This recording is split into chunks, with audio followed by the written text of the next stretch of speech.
ચાલો મિત્રો, chapter number 5 સપુષ્પી વનસ્પતિઓની બાહ્યકર વિદ્યામાં એક નવા પોઈન્ટ તરફ જઈશું કે જેનું નામ છે પુષ્પ વિન્યાસ.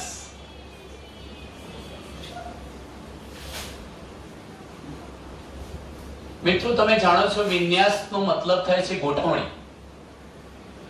વિન્યાસનો મતલબ થાય ગોઠવણી. અહીંયા આપણે કોની ગોઠવણીને સમજવી છે? પુષ્પોની ગોઠવણી. પણ એ પહેલા એક શબ્દની સમજૂતી મેળવી લઈએ. એ શબ્દ છે પુષ્પીય અક્ષ. કોને કહેવાય? પુષ્પીય અક્ષ એટલે શું? અને ત્યારબાદ આપણે વ્યાખ્યાને સમજીએ છીએ પુષ્પ વિન્યાસ. હું એક આકૃતિ દોરીશ મિત્રો આ પ્રકારે. જેમ કે આ કોઈ એક વનસ્પતિ છે. આ વનસ્પતિનો હવાઈ ભાગ તમે જાણો છો કે જમીનથી ઉપર રહેતો ભાગ છે વનસ્પતિનો, અને એને આપણે નામ આપીએ છીએ પ્રરોહ તંત્ર. એમાં પ્રકાંડ છે, એક મુખ્ય અક્ષ છે. એના પર તમે જાણો છો કે ગાંઠો હશે. તો પ્રકાંડ પર ગાંઠો છે. બે ક્રમિક ગાંઠો વચ્ચેનું અંતર, જેને આપણે શું નામ આપીએ છીએ? આંતરગાંઠ. દરેક ગાંઠ પ્રદેશ પરથી પર્ણનો ઉદ્ભવ થાય છે. ધારો કે આ પ્રકારે આપણે પર્ણો બતાવીશું. તો આ દોરી દીધા મિત્રો પર્ણો. દરેક ગાંઠના ભાગેથી પર્ણનો ઉદ્ભવ થાય છે. આપણે આ પ્રકારે પર્ણો બતાવી દીધા. હવે એક બીજા અગત્યના મુદ્દાની ચર્ચા કરી લઈએ. તો તમે જાણો છો આ બાબતને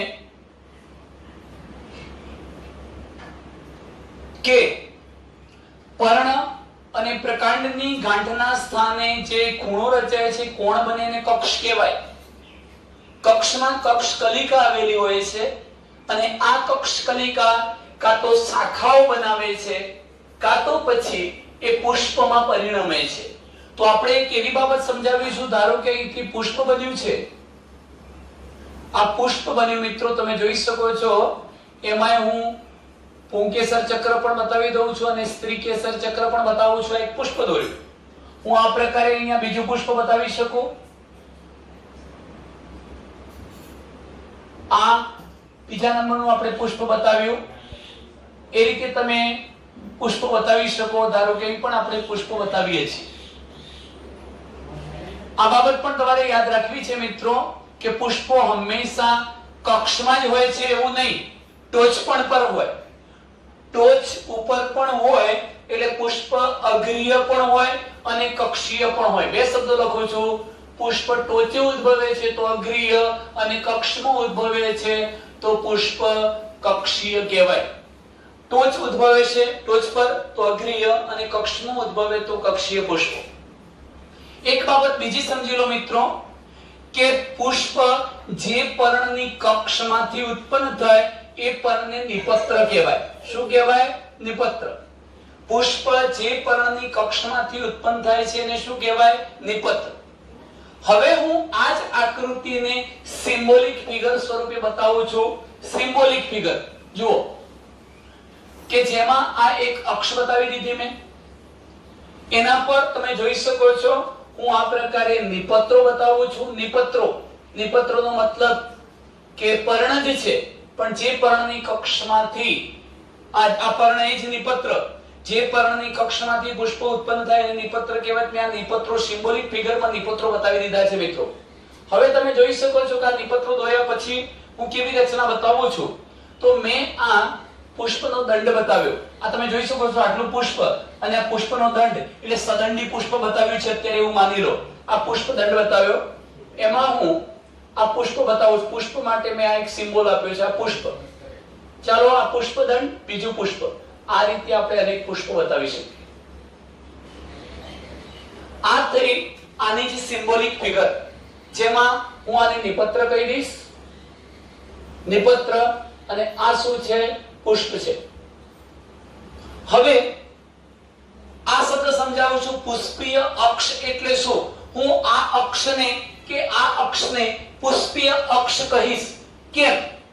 જે અક્ષ પુષ્પો ધારણ કરે છે अथवा जे अक्ष पर पुष्पो आवेला छे ते अक्षने पुष्पीय अक्ष कहे छे। तो लखीए व्याख्या कि पुष्प अथवा पुष्पो धारण करती अथवा पुष्पो धरावती अक्षने શું કહેવાય છે? પુષ્પ વિન્યાસ અક્ષ કહે છે। તો આ પુષ્પ વિન્યાસ અક્ષ થઈ, પુષ્પીય અક્ષ, પુષ્પ વિન્યાસ અક્ષ પણ કહેવાય। આ પુષ્પીય અક્ષ પર પુષ્પોની ગોઠવણીની ભાત, પુષ્પો કેવી રીતે ગોઠવાયેલા છે, કેવા પ્રકારે ગોઠવાયેલા છે, પુષ્પીય અક્ષ પર પુષ્પોની ગોઠવણીની ભાતને શું કહેવાય છે? પુષ્પ વિન્યાસ। તો બીજી વ્યાખ્યા લખીએ છીએ, પુષ્પીય અક્ષ પર પુષ્પોની ગોઠવણીની ભાતને શું કહેવાય છે? પુષ્પ વિન્યાસ। પુષ્પીય અક્ષ પર પુષ્પોની ગોઠવણીની ભાતને પુષ્પ વિન્યાસ કહે છે। તો આપણે આ ચર્ચા કરતી હતી પુષ્પ વિન્યાસની। તો મિત્રો ચલો હવે આપણે પુષ્પ વિન્યાસના પ્રકારો કેટલા છે એની ચર્ચા કરવી છે। હું સર્વપ્રથમ તો થોડો એક તમને ચાર્ટ આપી દઉં છું કે પુષ્પ વિન્યાસના પ્રકારો મુખ્યત્વે બે છે। આ બે પ્રકાર કઈ બાબતના આધારે પડ્યા છે એની ચર્ચા કરીએ એ પહેલા આપણે ચાર્ટ લખી દઈએ। બુકમાં મિત્રો માત્ર બે જ પ્રકારની સમજૂતી આપી છે, પણ આ ટોપિકને થોડોક આપણે ડિટેલમાં સમજવાનો પ્રયત્ન કરીએ। પુષ્પ વિન્યાસના બે પ્રકારો પૈકી પ્રથમ પ્રકાર છે અપરિમિત પુષ્પ વિન્યાસ અને બીજો પ્રકાર છે પરિમિત પુષ્પ વિન્યાસ। આ બે પ્રકારો થયા। હવે આપણે અપરિમિત પુષ્પ વિન્યાસમાં પેટા પ્રકારો લેવા હોય તો આટલા શબ્દો લખી શકો, કલગી પ્રકારનો અપરિમિત પુષ્પ વિન્યાસ, સુકી પ્રકારનો અપરિમિત પુષ્પ વિન્યાસ, નિલંબ સુકી પ્રકારનો અપરિમિત પુષ્પ વિન્યાસ, માસલ સુકી પ્રકારનો અપરિમિત પુષ્પ વિન્યાસ, છત્રક પ્રકારનો અપરિમિત પુષ્પ વિન્યાસ અને સ્તબક પ્રકારનો અપરિમિત પુષ્પ વિન્યાસ। આ 6 પ્રકારમાંથી મિત્રો હું તમને એકાદ બે પ્રકારોની ખાલી સમજૂતી આપી દઈશ। બાકીના પ્રકારો આપણા સિલેબસમાં આમે બધા જ નથી એટલે એને જોવાની જરૂરિયાત નથી, પણ સમજણ માટે આપણે બે ત્રણ પ્રકારોની ચર્ચા કરીશું। પરિમિત પુષ્પ વિન્યાસના પણ પેટા પ્રકારો પડે છે। આ પેટા પ્રકાર કુલ 4 છે। એમાં પ્રથમ છે એકાકી પરિમિત પુષ્પ વિન્યાસ, પ્રથમ પ્રકાર। એક શાખી પરિમિત પુષ્પ વિન્યાસ, આ બીજો પ્રકાર। દ્વિશાખી પરિમિત પુષ્પ વિન્યાસ, ત્રીજો પ્રકાર। અને ચોથો પ્રકાર છે બહુશાખી પરિમિત પુષ્પ વિન્યાસ। 4 પ્રકારો થયા, એકાકી, એક શાખી, દ્વિશાખી અને બહુશાખી પરિમિત પુષ્પ વિન્યાસ। હું હજુ પણ આગળ જઈ તમને એક શાખી પરિમિતમાં બે પ્રકારો સમજાવીશ। એક શાખી એકતો વિકાસી, આ શબ્દ અગત્યનો છે। એક શાખી એકતો વિકાસી પરિમિત પુષ્પ વિન્યાસ અને બીજો છે એક શાખી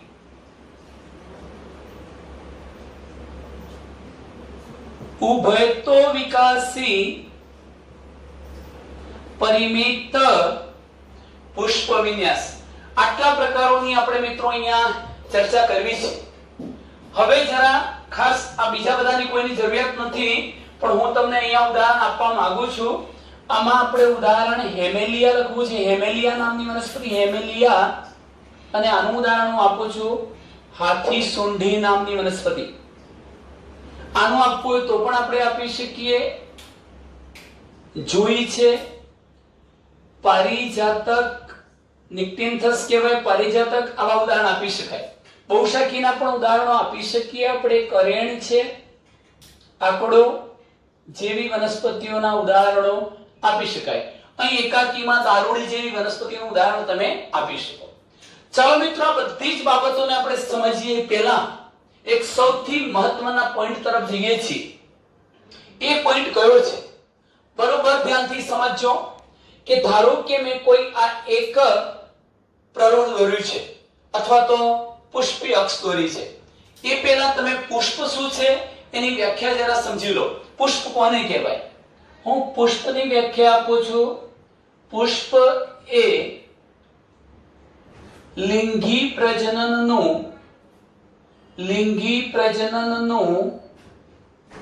વિશિષ્ટ કાર્ય કરવા માટે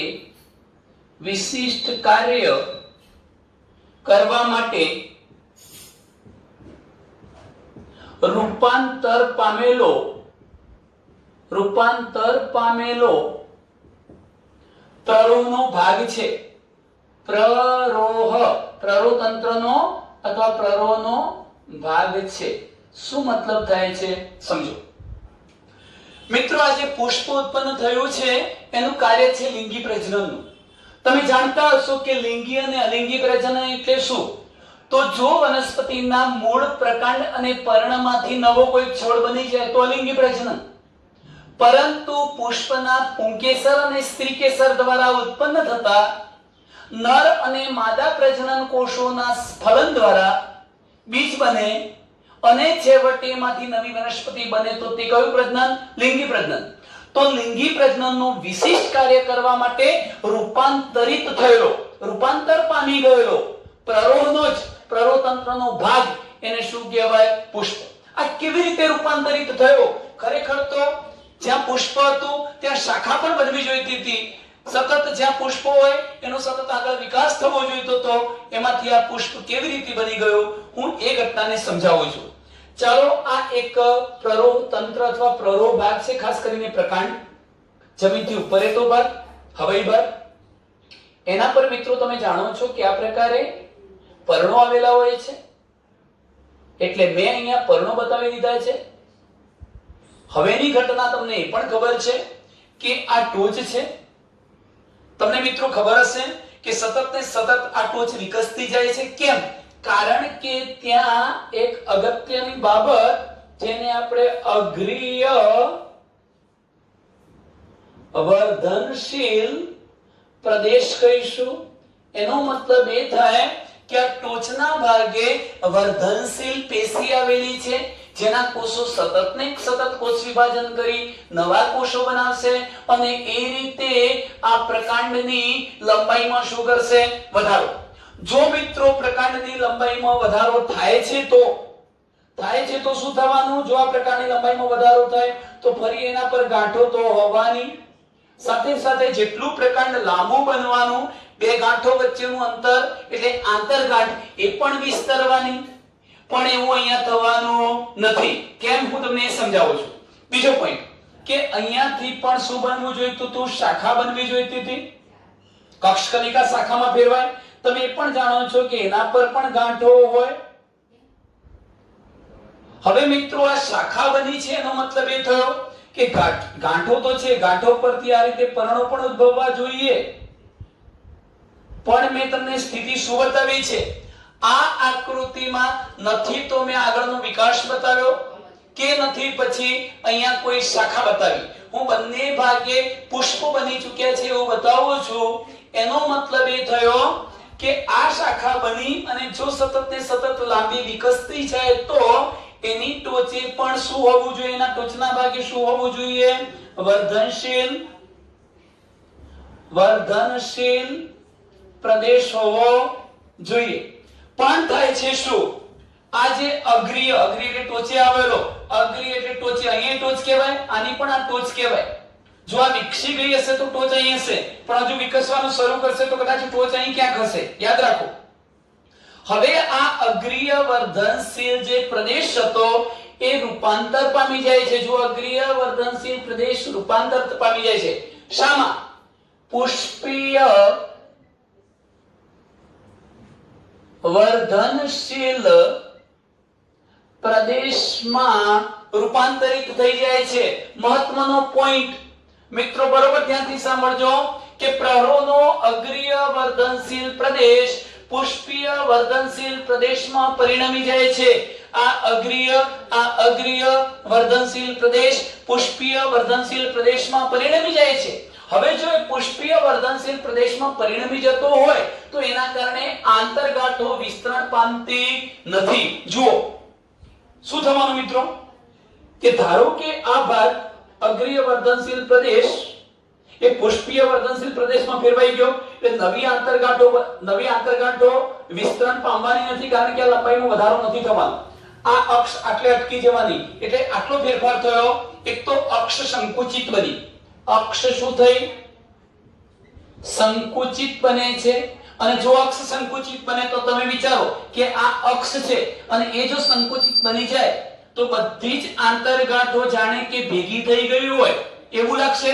અહીંયા બધી જ આંતરગાંઠો શું થઈ જવાની? ભેગી થઈ જવાની કારણ કે આંતરગાંઠોનું વિસ્તરણ નથી થવાનું અને દરેક ગાંઠ પરથી જ્યાં પર્ણ બનવું જોઈતું હતું એની જગ્યાએ પુષ્પીય બહિરુદ ભેદ બની જવાના।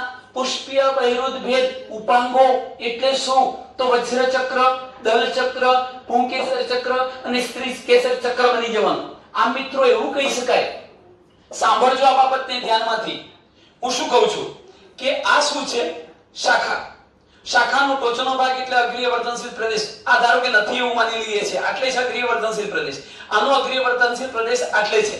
હવે આ અગ્રીય વર્ધનશીલ પ્રદેશ પુષ્પીય વર્ધનશીલ પ્રદેશમાં ફેરવાય એનો મતલબ કે એને પુષ્પમાં પરિણમી જવું છે માટે આ આંતરગાંઠો વિસ્તરતી નથી। બધી જ આંતરગાંઠો ધારો કે એક જગ્યાએ ભેગી થઈ ગઈ એવું તમને લાગશે એટલે પુષ્પ વિન્યાસ અક્ષ આખી અક્ષ સંકુચિત બની ગઈ। જેમ કે અહીંયા સંકુચિત, અહીંયા પણ મેં સંકુચિત બતાવી છે। હવે પરિસ્થિતિ શું થવાની? દરેક ગાંઠ પરથી ખરેખર પર્ણ બનવું જોઈએ એની જગ્યાએ વજ્રપત્રો, દલપત્રો, પુંકેસર, સ્ત્રીકેસર આવા ભાગો બની જવાના। અહીં પણ બની જવાના, અહીં પણ બની જવાના એટલે એ રચના શામાં પરિણમી ગઈ એમ કહેવાય? પુષ્પમાં પરિણમી ગઈ। તો આટલો મુદ્દો યાદ રાખવો છે કે પ્રરોનો અગ્રીય વર્ધનશીલ પ્રદેશ, અહીંયા પણ લખી શકો અગ્રીય વર્ધનશીલ પ્રદેશ એ રૂપાંતરિત થઈને પુષ્પીય પ્રવર્ધમાં ફેરવાઈ જાય છે। એને પરિણામે આ જે પુષ્પ વિન્યાસ અક્ષ હતી એ સંકુચિત બની જાય છે, આંતરગાંઠોનું વિસ્તરણ થતું નથી, દરેક ગાંઠ પરથી પર્ણ ઉત્પન્ન થવું જોઈએ એની જગ્યાએ પુષ્પના બહિરુદ ભેદ એટલે વજ્રચક્ર, દલચક્ર, પુંકેસર અને સ્ત્રીકેસર ચક્ર ઉદ્ભવે છે અને આ રીતે પુષ્પ બની જાય છે। શું કરવા માટે? લિંગી પ્રજનનનું વિશિષ્ટ કાર્ય કરવા માટે। રૂપાંતર પામેલા પ્રરોતંત્રના ભાગને આપણે શું નામ આપીશું મિત્રો? પુષ્પ। ચાલો હવે આપણે ઘટનાને સમજીએ છીએ કે પુષ્પ વિન્યાસના બે પ્રકારો પાડવામાં આવ્યા છે, અપરિમિત અને પરિમિત। કઈ બાબતના આધારે? તો હું એક શબ્દ લખું છું, પુષ્પીય અક્ષ। આખી અક્ષને પુષ્પીય અક્ષ કહીશું। આ પુષ્પીય અક્ષ એની ટોચ શું પુષ્પમાં પરિણમી જાય છે કે નથી પરિણમતી? એટલે પુષ્પીય અક્ષ પુષ્પમાં ફેરવાય છે કે નથી ફેરવાતી? આ બાબતને આધારે પુષ્પ વિન્યાસના મુખ્ય બે પ્રકાર પાડવામાં આવે છે।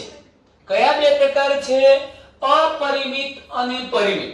ચાલો પહેલો શબ્દ આપણે ગણીએ છીએ કે અપરિમિત એટલે શું? અપરિમિત।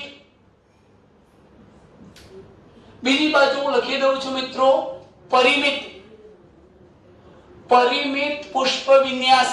પરિમિત એટલે મર્યાદિત, સીમિત વૃદ્ધિ દર્શાવશે અને અપરિમિત એટલે અમર્યાદિત, અસીમિત। શું અર્થ થાય? બરોબર ધ્યાનથી સમજજો કે હું કોઈ એક પુષ્પ વિન્યાસ અથવા પુષ્પીય અક્ષ દોરું છું એવી જ પુષ્પીય અક્ષ હું અહીંયા પણ દોરું છું. અત્યારે તમને બંને પુષ્પીય અક્ષ સરખી લાગે છે મિત્રો. પરિણામે શું થવાનું છે જોજો. જો આ પુષ્પીય અક્ષની ટોચે આવેલી અગ્રકલિકા પુષ્પમાં પરિણમી જાય છે, અમે શું દોરી દીધું? પુષ્પ. જો ટોચ પુષ્પમાં ફેરવાઈ જાય છે તો તે પુષ્પ વિન્યાસ પરિમિત બની ગયો. એનો અર્થ એ થયો કે હવે આ પુષ્પીય અક્ષ લંબાતી નથી, આગળ વૃદ્ધિ પામતી નથી, એનો વિકાસ અટકી જાય છે. એટલે હું શબ્દ લખું છું કે પુષ્પીય અક્ષની ટોચ જો પુષ્પમાં પરિણમે અથવા ફેરવાઈ જાય તેથી પુષ્પ વિન્યાસ અક્ષ કા તો પુષ્પીય અક્ષની વૃદ્ધિ અટકી જાય, અવરોધાય તો તે પુષ્પ વિન્યાસને પરિમિત પુષ્પ વિન્યાસ કહેવાય. એને પરિણામે હવે નીચેના જે પર્ણો હતા ત્યાંથી શાખાઓ ઉત્પન્ન થવાની છે. ઘટના હું તમને સમજાવું છું. ચાલો અહીં જુઓ મિત્રો. જો પુષ્પ વિન્યાસ અક્ષની ટોચે આવેલી અગ્રકલિકા પુષ્પમાં ન પરિણમે તો પુષ્પ વિન્યાસ અક્ષની સતત વૃદ્ધિ થવાની, પુષ્પ વિન્યાસ અક્ષ લાંબો બનતો જવાનો, તો તે પુષ્પ વિન્યાસને અપરિમિત પુષ્પ વિન્યાસ કહેવાય. આટલે સુધી તમે ક્લિયર છો. હવે જરા શબ્દ સમજો. હું આ સમજાવું છું. અપરિમિતમાં મારે કલગી સૂકી અને નીલમ સૂકી ત્રણ જ પ્રકાર તમને સમજાવવા છે. ચાલો મિત્રો, પહેલો એક પોઈન્ટ કે પુષ્પ વિન્યાસ અક્ષ આટલી જ હતી. પુષ્પ વિન્યાસ અક્ષની ટોચે આવેલી અગ્રકલિકા જો પુષ્પમાં નથી ફેરવાતી તો પુષ્પ વિન્યાસ અક્ષની વૃદ્ધિ આગળ થાય છે, પુષ્પ વિન્યાસ અક્ષ લંબાયેલો બને છે. પુષ્પ વિન્યાસ અક્ષ લંબાયેલો બને છે, લંબાયેલો બને છે. તો તેને શું કહેવાય? અપરિમિત પુષ્પ વિન્યાસ. ચાલો એના પેટા પ્રકારો હવે જોઈએ. કલગી પ્રકારનો અપરિમિત પુષ્પ વિન્યાસ. એમાં ફેર એટલો છે મિત્રો કે હું આ દોરું છું એ મેં નિપત્રો બતાવી દીધા. નિપત્રો જે પર્ણની કક્ષમાંથી પુષ્પ ઉત્પન્ન થાય એવા નિપત્રો. હવે હું પુષ્પ બતાવું છું. જો આ પુષ્પ મેં મોટા કદનું બતાવ્યું અને એનો આ પુષ્પદંડ લાંબો બતાવ્યો છે. આ પુષ્પદંડ છે અને જે પુષ્પને પુષ્પદંડ હોય એ સદંડી પુષ્પો કહેવાય. હું પછી ઉદ્ભવતા પુષ્પને થોડુંક નાનું બતાવું છું, એના પછી ઉદ્ભવતાને હજુ નાનું, એના પછી ઉદ્ભવતાને હજુ નાનું, એના પછી ઉદ્ભવતાને હજુ નાનું. તમે જોઈ શકો છો કે વહેલા ખીલેલા પુષ્પો મોટા અને લાંબા પુષ્પદંડવાળા હતા. ક્રમશઃ ટોચ તરફ જતા પુષ્પો નાના બનતા જાય છે, પુષ્પદંડ પણ નાનો બનતો જાય છે. આવા ક્રમને આપણે અગ્રાભિવર્ધી ક્રમ કહીશું. કયો ક્રમ? અગ્રાભિવર્ધી ક્રમમાં પુષ્પો ગોઠવાયેલા હોય જેને કલગી પ્રકારનો અપરિમિત પુષ્પ વિન્યાસ કહેવાય.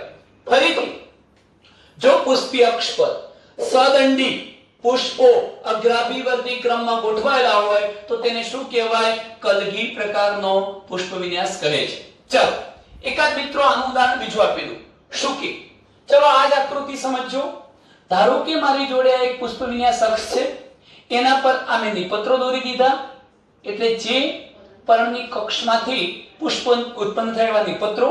મેં અહીંયા એક મોટું પુષ્પ બતાવ્યું છે, પછી એનાથી નાનું, એનાથી નાનું, હજુ નાનું અને સૌથી નાનું બતાવું છું. મેં અહીંયા પુષ્પો તો બતાવ્યા મિત્રો, પણ આ પુષ્પોને શું નથી? પુષ્પદંડ નથી. તો હું એમ કહી શકું, જો પુષ્પીય અક્ષ પર અદંડી પુષ્પો ગોઠવાયેલા હોય. કેવા? અદંડી પુષ્પો.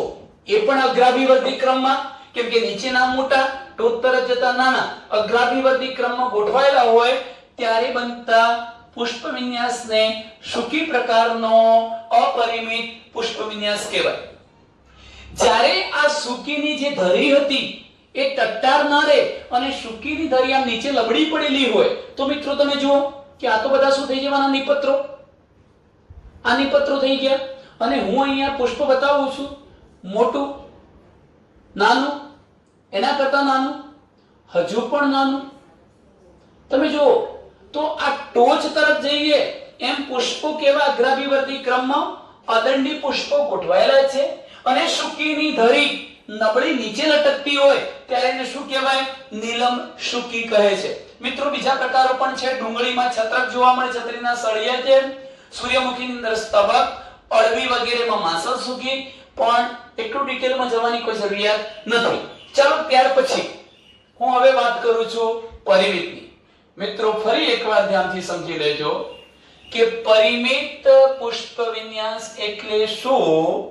જો પુષ્પ વિન્યાસ અથવા પુષ્પીય અક્ષની ટોચે આવેલી અગ્રકલિકા પુષ્પમાં ફેરવાઈ જાય છે, પરિણામે પુષ્પીય અક્ષ અથવા પુષ્પ વિન્યાસ અક્ષની વૃદ્ધિ અટકી જાય, આગળ પુષ્પીય વિન્યાસ અક્ષ લંબાયેલો ન બને, એની વૃદ્ધિ અટકે, પુષ્પ વિન્યાસ અક્ષ સંકુચિત બની જાય, તો તેને શું કહેવાય? પરિમિત પુષ્પ વિન્યાસ કહે છે.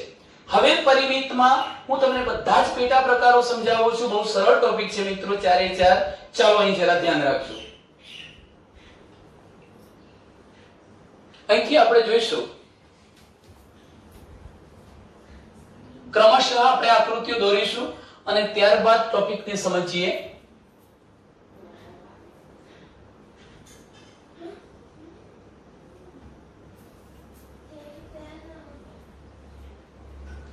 પ્રથમ બાબત જોઈ લો, પરિમિત એટલે શું? તો બતાવું છું અહીંયા કે પુષ્પ વિન્યાસ અક્ષની ટોચે આવેલી અગ્રકલિકા પુષ્પમાં પરિણમી જાય તો તેને પરિમિત પુષ્પ વિન્યાસ કહેવાય. એક મુદ્દો કમ્પ્લીટ. એનો પહેલો પ્રકાર એકાકી. એ પણ આવડી જાય કે જો પુષ્પ વિન્યાસ અક્ષની ટોચે એક જ પુષ્પ આવેલું હોય, એક જ, બીજે ક્યાંય ના હોય આજુબાજુ, એક જ પુષ્પ આવેલું હોય તો તે પુષ્પ વિન્યાસને એકાકી પરિમિત પુષ્પ વિન્યાસ કહેવાય. ચાલો મિત્રો આ ક્લિયર. હવે આપણે વાત કરી એક શાખી પરિમિત. આ બાબત તો લાગુ પડશે જ, જોઈ શકો છો તમે. ચાલો, પુષ્પ વિન્યાસ અક્ષની ટોચે આવેલી અગ્રકલિકા પુષ્પમાં પરિણમી જાય તો પરિમિત, અને તેથી નીચેના જે આ પર્ણો હતા, મેં પર્ણ બતાવ્યું બેટા, નિપત્ર, આ નિપત્ર બતાવ્યું, નીચેના પર્ણની કક્ષમાંથી એક જ શાખા બને. શાખા કેટલી બની? એક જ. એટલે એને શું કહેવાય? એક શાખી પરિમિત. જો પુષ્પી અક્ષની ટોચે આવેલી અગ્રકલિકા પુષ્પમાં ફેરવાઈ જાય, જેથી નીચેના પર્ણોની કક્ષમાંથી એક જ શાખા ઉદ્ભવે, તો એને એક શાખી પરિમિત કહેવાય. તે પણ તેમ જ કરે, આ શાખા પણ તેમ જ કરે. એનો મતલબ શું? એની ટોચે આવેલી અગ્રકલિકા પુષ્પમાં પરિણમી જાય, નીચેની બાજુએથી એક જ શાખા ઉત્પન્ન કરે, એ પણ એમ જ કરશે. ટોચ પુષ્પમાં ફેરવાઈ ગઈ, આ નિપત્ર થઈ ગયું, ફરી એમાંથી એક જ શાખા બની, ફરી આ નિપત્ર, એમાંથી એક જ શાખા બની. તમે જોઈ શકો છો મિત્રો. તો આટલે સુધીની એક બાબત આપણે સમજવી છે. ધ્યાનથી સમજો કે પરિમિતનો મતલબ તો સમજી ગયા કે પુષ્પ વિન્યાસ અક્ષની ટોચે આવેલી અગ્રકલિકા પુષ્પમાં ફેરવાઈ જાય તો પરિમિત. જો ટોચે એક જ પુષ્પ હોય તો એકાકી. પણ પુષ્પીય અક્ષની ટોચે આવેલી અગ્રકલિકા પુષ્પમાં ફેરવાતા નીચેની બાજુએ રહેલા પર્ણોમાંથી એક જ શાખા બનતી હોય, એક જ, તો એક શાખી. હવે એક શાખીના બે પ્રકાર પડ્યા. કયા કયા? એક શાખી એકતો વિકાસી અને એક શાખી ઉભયતો વિકાસી. મેં અહીંયા જે આકૃતિ દોરી છે મિત્રો, એ હેમેલિયા નામની વનસ્પતિની દોરી છે, હેમેલિયા. અને આ જ આકૃતિ થઈ જવાની એક શાખી એકતો વિકાસી પરિમિત પુષ્પ વિન્યાસ. કેમ જોજો, એક શાખી તો છે કે પુષ્પ વિન્યાસ અક્ષની ટોચે આવેલી અગ્રકલિકા પુષ્પમાં ફેરવાઈ ગયા બાદ નીચેની બાજુથી એક જ શાખા બને માટે એક શાખી. હવે એક શાખીના પ્રકાર, એક શાખી એકતો વિકાસી અને ઉભયતો વિકાસી. એકતો વિકાસી એક જ બાજુએ વિકાસ. કેવી રીતે જુઓ મિત્રો? ધારો કે હું અથવા કરીને આ આકૃતિને આ રીતે પણ દોરી શકું કે મેં આ પુષ્પ વિન્યાસ અક્ષ બતાવી દીધી, ટોચે આવેલી અગ્રકલિકા પુષ્પમાં ફેરવાઈ ગઈ, આ એનું નિપત્ર થઈ ગયું, એક જ શાખા બની એટલે એક શાખી, ફરી પાછી એક જ શાખા બની, ફરી પાછી આ એક જ શાખા બની, ફરી પાછી મિત્રો એક જ શાખા બની. હું આવી આકૃતિ દોરી શકું આ બાજુ પણ દોરી શકું. એનો મતલબ શું થયો? બંને આકૃતિઓ સાચી છે, બંનેને એક શાખી એકતો વિકાસશીલ કહેવાય. કેમ? વ્યાખ્યા થાય કે પુષ્પ વિન્યાસ અક્ષની ટોચે આવેલી અગ્રકલિકા પુષ્પમાં પરિણમી જાય, જેથી નીચેની બાજુથી એક જ શાખા બને, એક શાખી. આ શાખા ત્યારબાદ કોઈ એક જ બાજુએ શાખાઓ સર્જે. જો મિત્રો જમણી બાજુ, જમણી બાજુ, જમણી બાજુ, જમણી બાજુ, કોઈ એક જ બાજુ, કાં તો પછી આ એક જે શાખા સર્જાઈ ડાબી બાજુ, ડાબી બાજુ, ડાબી બાજુ, ડાબી બાજુ, જમણી કે ડાબી બાજુ, જમણી અને ડાબી નહીં, જમણી કે ડાબી બાજુએ એક જ શાખા સર્જ્યા કરે તો તેને એક શાખી એકતો વિકાસી પરિમિત પુષ્પ વિન્યાસ કહેવાય. ઉદાહરણ થાય હેમેલિયા. ચલો મિત્રો આ સમજાવું છું. આ પહેલો પ્રકાર થયો એક શાખીનો. આ બીજો પ્રકાર સમજો ત્યાં કે આ શું દોર્યું? પુષ્પ વિન્યાસ અક્ષની ટોચે આવેલી અગ્રકલિકા પુષ્પમાં પરિણમી ગઈ. આકૃતિ એની એ જ છે.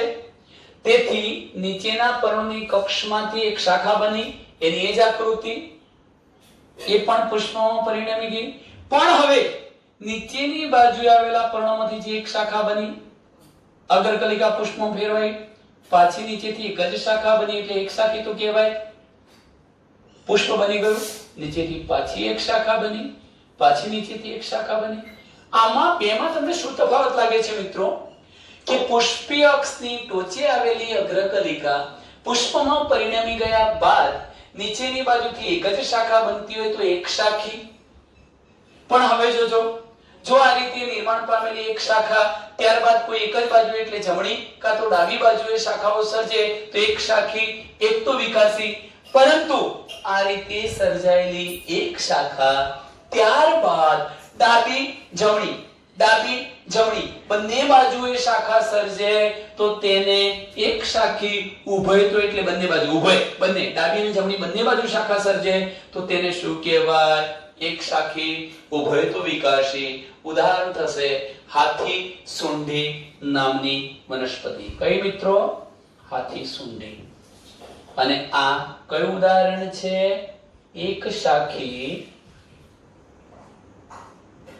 ઉભયતો વિકાસી પરિમિત પુષ્પ વિન્યાસ. ચાલો આટલું ક્લિયર થઈ ગયું. હવે તો બિલકુલ સિમ્પલ પોઈન્ટ છે. દ્વિશાખીની વાત કરીએ છીએ મિત્રો. દ્વિશાખીમાં શું થાય જરા ધ્યાનથી સમજજો. દ્વિશાખીમાં શું ઘટના બને જુઓ. ચાલો પુષ્પ વિન્યાસ અક્ષની ટોચ પુષ્પમાં પરિણમી ગઈ. નીચેની બાજુએ હું નિપત્રો આ રીતે બતાવી દઉં. ચલો પર્ણો જેવા એટલે વધુ સરળતાથી સમજી શકો. નિપત્રો બે બતાવ્યા, તેથી બે કક્ષમાંથી બે શાખા બની, એક અને બે.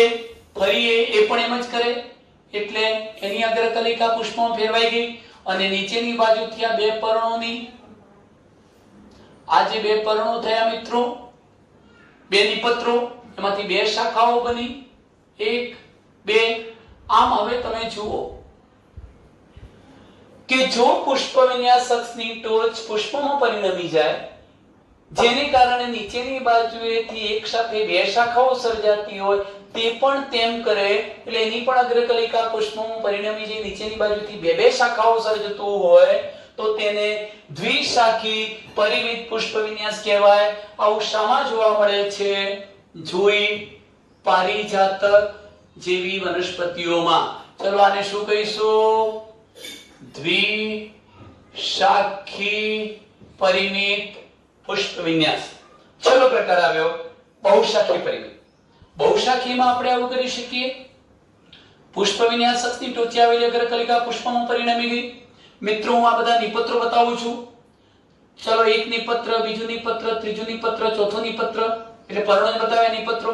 ચલો એની આ એક કક્ષમાંથી એક શાખા બની, બીજી શાખા બની, ત્રીજી શાખા બની, ચોથી શાખા બની, પાંચમી શાખા બની, છઠ્ઠી શાખા બની. અને દરેક શાખા પણ તેમ જ કરે એટલે એ પણ એની પણ અગ્રકલિકા પુષ્પમાં પરિણમશે અને ત્યારબાદ નીચેની બાજુએથી એ ઘણી બધી શાખાઓ સર્જે. અગાઉ કહ્યું એમ જ તો તેને પણ આપણે શું કહી શકીએ? બહુશાખી પરિમિત પુષ્પ વિન્યાસ કહીશું. આવડશે મિત્રો કે પુષ્પ વિન્યાસકની ટોચે આવેલી અગ્રકલિકા પુષ્પમાં પરિણમી જાય એટલે પરિવિત, અને ત્યાર પછી નીચેની બાજુએથી બે કરતા વધુ શાખાઓ ઉત્પન્ન થાય અને તે શાખાઓ પણ તેમજ કરે એટલે એની અગ્રકલિકા પણ પુષ્પમાં પરિણમી જઈ નીચેની બાજુથી વધુ શાખાઓ સર્જે તો તેને બહુશાખી પરિમિત પુષ્પ વિન્યાસ કહેવાય. બહુશાખી પરિમિત પુષ્પ વિન્યાસ સામા જોવા મળે છે? આવો કરેણ વગેરે જેવી વનસ્પતિઓમાં, આંકડામાં પણ આવું જોવા મળી શકે. ચાલો મિત્રો, આ એક ટોપિક આપણો પૂરો થઈ ગયો. કયો? પુષ્પ વિન્યાસ એટલે શું, તેના પ્રકારો. હવે એક નવા પોઈન્ટ તરફ આપણે જઈએ છીએ. પુષ્પની રચના સમજવી છે. આજના વિડિયો લેક્ચરમાં હું ફક્ત માત્ર પુષ્પ દોરું છું, એની વ્યાખ્યા સમજી લઈએ છીએ અને પુષ્પની અંદર કયા ભાગો આવેલા છે, જો કે આપણે એને ડિટેલમાં સમજતા નથી. ચાલો એ ધ્યાન રાખો.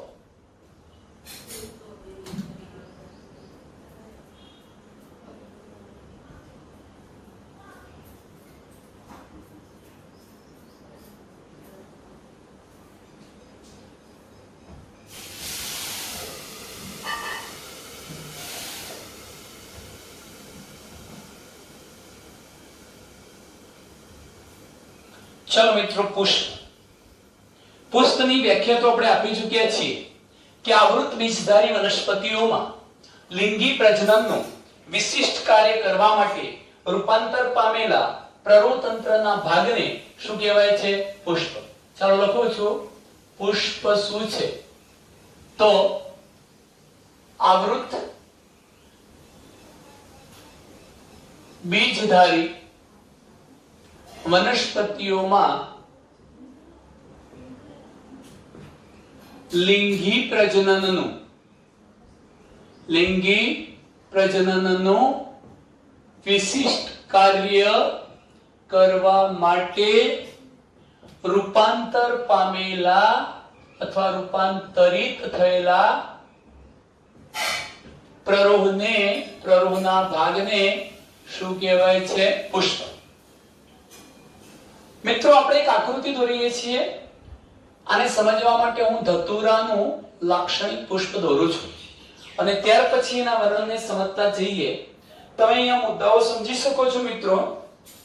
ચાલો અહીંયા ધારો કે હું સર્વપ્રથમ એક રચના બતાવું છું. મેં સ્ત્રી કેસર દોર્યું છે. હું તમને એ પણ સમજાવીશ કે સ્ત્રી કેસરને મુખ્યત્વે 3 ભાગ હોય છે. બીજાશય, પરાગવાહિની અને પરાગાસન. આ સ્ત્રી કેસર ચક્ર કહેવાય. બીજા નંબરનો પાઠ હું બતાવું છું, અલગ પેનથી બતાવું, સરળતાથી તમે સમજી જઈ શકશો. મેં આ પ્રકારની રચના બતાવી છે. એ શું છે? તો આ જે છે મિત્રો, નીચેનો ભાગ એ પુષ્પદંડ છે. પુષ્પદંડ. અને આ પુષ્પદંડનો ટોચનો ફૂલેલો વિસ્તૃત બનેલો આ જે ભાગ છે, રેડ પેનથી બતાવ્યો છે, એનું પુષ્પાસન છે. પુષ્પાસન એનો મતલબ પુષ્પના 4 ચક્રો જેના પર આસન ગ્રહણ કરે છે એવો ભાગ.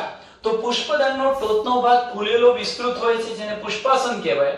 ઘણી વખત આપણે પુષ્પાસનને અને પુષ્પદંડને સંયુક્ત રીતે પુષ્પાક્ષ પણ કહીએ છીએ. પુષ્પી અક્ષ પણ કહીશું આખાને. હવે તમે વિચારો, મેં એક બતાવ્યો. બીજા નંબરના ભાગને બતાવવા માટે તમારે મિત્રો શું કરવું છે? તો બીજા નંબરના ભાગને બતાવવા માટે તમે જોઈ શકો છો કે હું અલગ પેનનો ઉપયોગ કરું છું. અહીંથી એક આ પ્રકારે સળંગ લીટી તમારે દોરી દેવાની અહીં સુધી, અને એવી જ બીજી લીટી મિત્રો આપણે અહીંથી દોરીએ છીએ આ રીતે.